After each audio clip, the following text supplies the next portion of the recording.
Salut à tous, j'espère que vous allez bien. J'espère que la journée se passe à merveille pour vous. Alors, comme vous le savez déjà, on a décidé de vous apporter une série dont le thème est: est-il possible de pardonner une infidélité?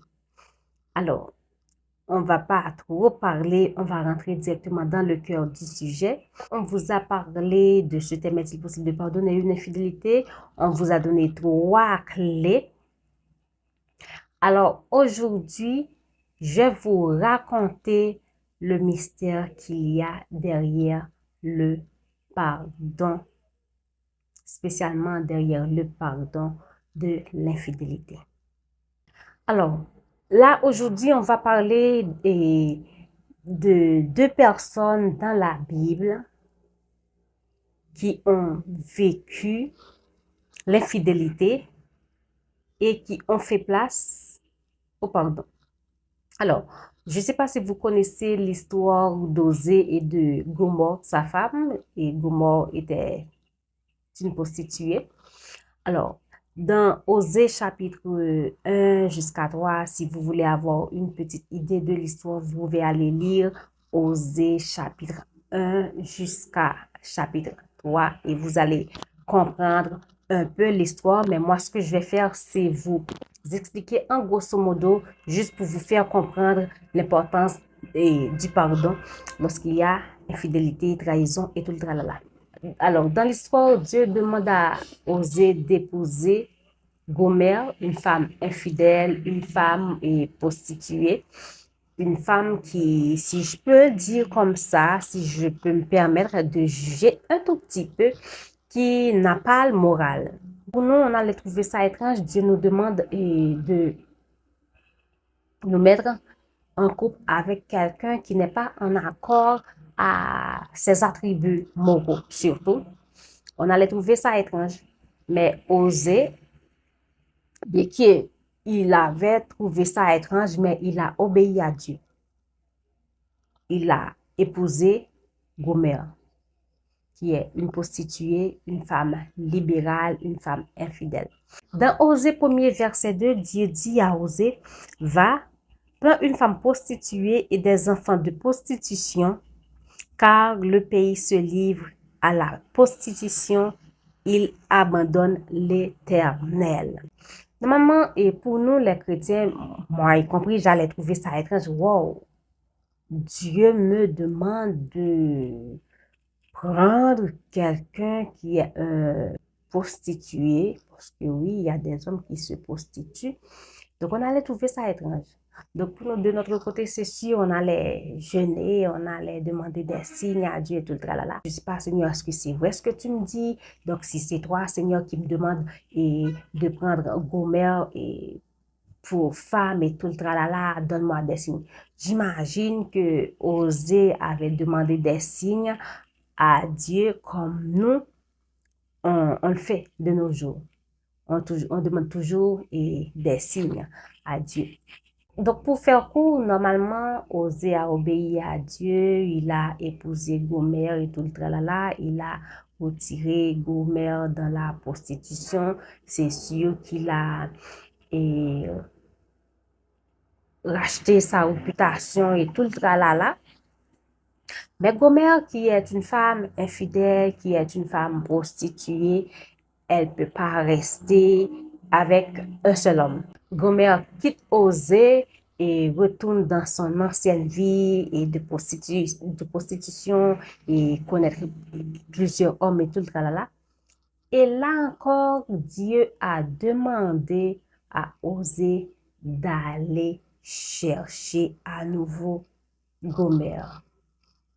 Ce que Osée a fait, dans Osée 3, verset 1er, Dieu dit, écoutez, va encore, aime une femme aimée d'un amant et adultère. Aime-la comme l'Éternel aime les enfants d'Israël qui se tournent vers d'autres dieux. Donc, Dieu a demandé à Osée d'aller chercher sa femme Gomère, la prostituée. Donc, elle est retournée dans son ancienne vie. Osée a obéi à Dieu et il est allé chercher Gomère. Il a donné à Gomère et sa dignité une nouvelle chance. Donc, l'histoire d'Osée et Gomère et dans la vie, et cette vie-là qu'on est en train de vivre, on allait trouver ça étrange que un homme, Dieu a ordonné à un pasteur, à un homme quelconque, et d'aller chercher une femme, une prostituée ou une ancienne prostituée et faire sa vie et tout le tralala. Vous savez quoi, parfois, les ordres de Dieu sont incompréhensibles, si je peux le dire comme ça.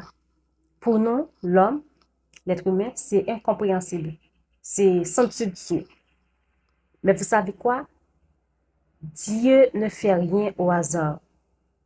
Les plans de Dieu, les ordres de Dieu ne sont pas sans dessus dessous. C'est parce qu'il a déjà un but bien déterminé.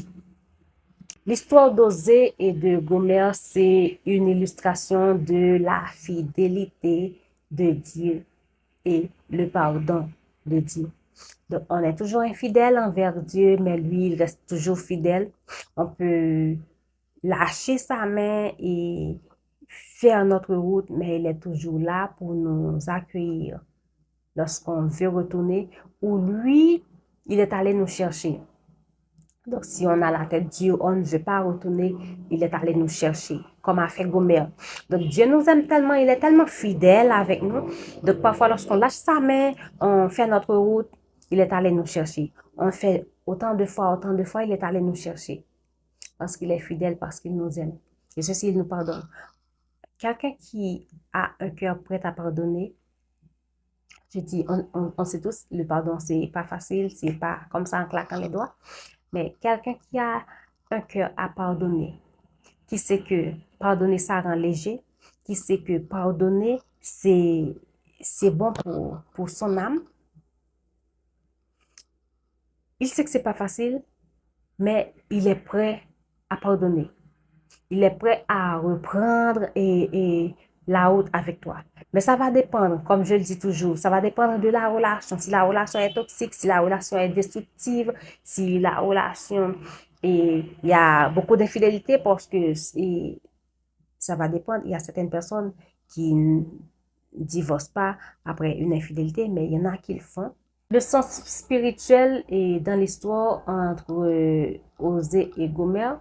Normalement, spirituellement, Gomère représente le peuple Israël qui est infidèle et Osée représente Dieu qui est fidèle, qui est toujours prêt à nous pardonner, à nous donner une seconde chance. Donc, c'est une très belle illustration pour nous montrer que oui, on peut pardonner malgré les blessures, malgré les fidélités, c'est dur, malgré c'est insupportable.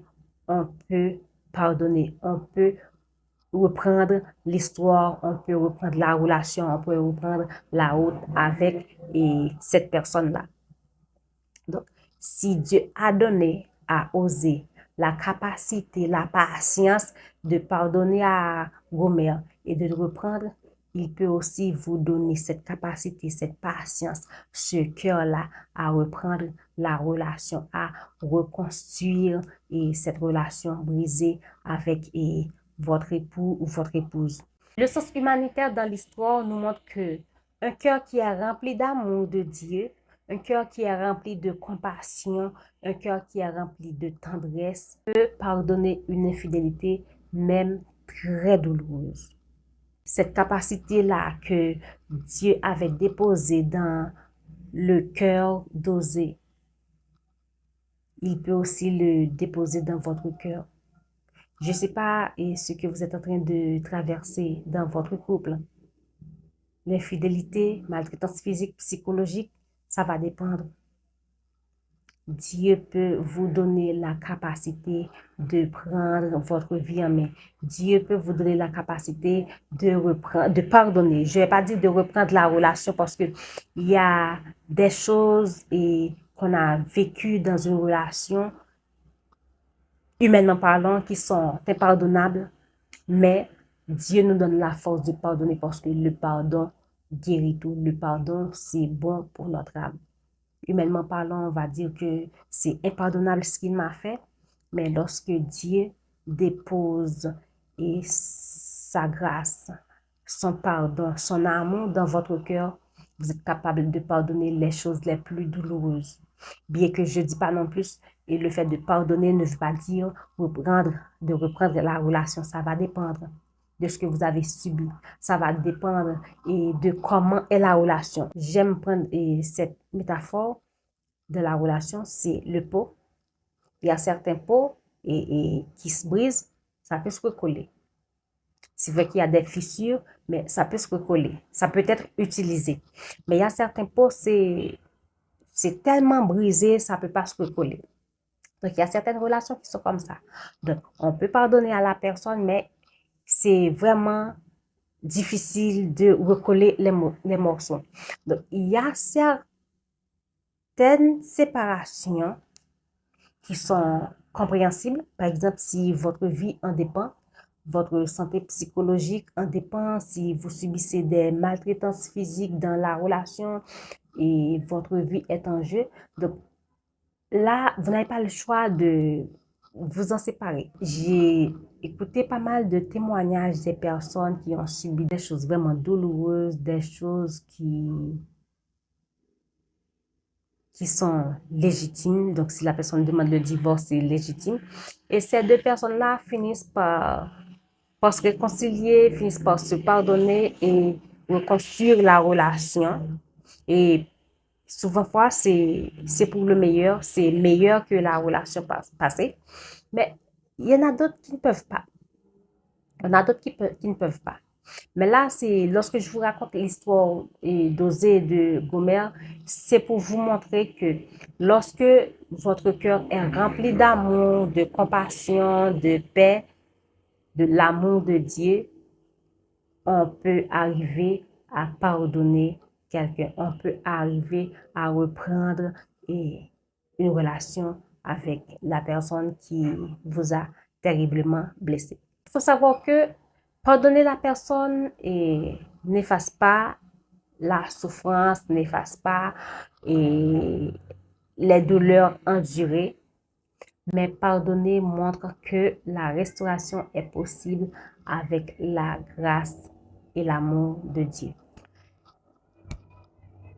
J'espère que cette vidéo va vous aider, va vous ouvrir un peu les yeux à propos du pardon et aussi va vous ouvrir un peu les yeux concernant l'histoire d'Osée et de Gomer. Il y a certaines personnes qui n'allaient pas obéir à Dieu. Oui, il y a des personnes qui obéissent. Il y a certaines personnes qui n'allaient pas épouser une femme comme ça et prostituer et fonder une famille. Mais Osée n'a pas désobéi, il a obéi. C'est pour vous dire que parfois, les choses qui sont incompréhensibles pour nous, l'être humain, a son sens pour Dieu. D'ici là, je vous dis à la prochaine pour une nouvelle vidéo. Bye bye.